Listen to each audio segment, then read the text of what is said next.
Today's exciting video takes a look at 3 points of interest in Escondido. Our first project will be the right turn from Valley Parkway onto Citrus Avenue on the 354 route.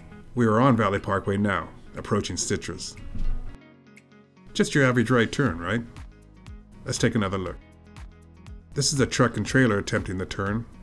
He crossed over the double yellow a little bit, but if there are cars there waiting to make the left turn, you need to stay in your lane. So this is a setup. These red lines are your boundaries. Note, the left line is indicating you have some room to square your turn. There is the obligatory power pole that seems to be on every tight turn. And here comes our 354 bus. Looks like he's more than 4 feet from the curb, and he's definitely encroaching into the lane to his left. I know he's trying to make more room, but that is unsafe and unnecessary. Well, let's see how he does. He is staying within his lanes. Look how close he is to the power pole. Overall, except for blocking that left lane, not a bad turn. Let's take a closer look. My advice would be to go slower. You have more room the slower you go, and to square his turn more radically.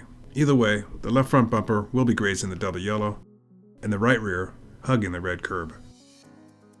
A common question is, when do I merge left to prepare for an upcoming left turn without missing a stop?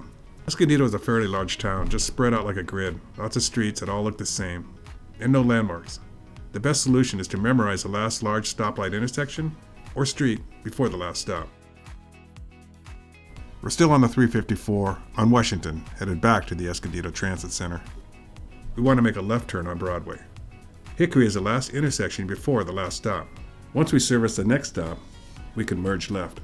As you can see, once you're down into town, it can be confusing, endless apartments and power poles.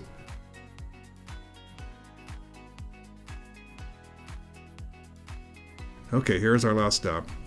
Now it's okay to merge left, when it's clear. I wanted to let the camera roll to show you that this stop is a few blocks away from Hickory. You probably don't want to merge in an intersection like I just did. Another indication that Broadway is coming up are the 78 freeway signs to the right. But Broadway is approaching fast now, and there is not enough room to merge left safely.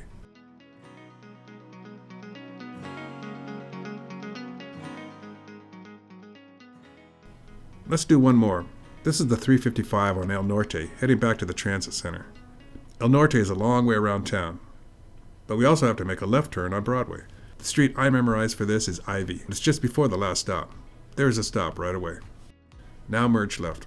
The bus ahead is already merged. He knows the route, and from his perspective, can see whether the bus stop is active or not. Another thing to consider being in a bus with a broader view is that you can see a bus stop sign on the far side of Broadway. You may think that the 355 continues, but that sign belongs to the 358 route, which makes a left turn off of Broadway and continues on El Norte.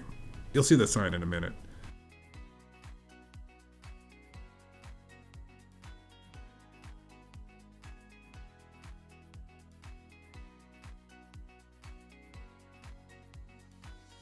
There's the 358 sign. Okay, boys and girls, that's all I have for you today. Thanks for watching. Oh, one more thing. This is what it sounds like when you miss that Broadway turn. Information to your radio. Thank you very much. Sorry about that. 10-4, also make sure you do an incident report at the end of your shift. Okay. OCC is your friend. They'll get you back on route.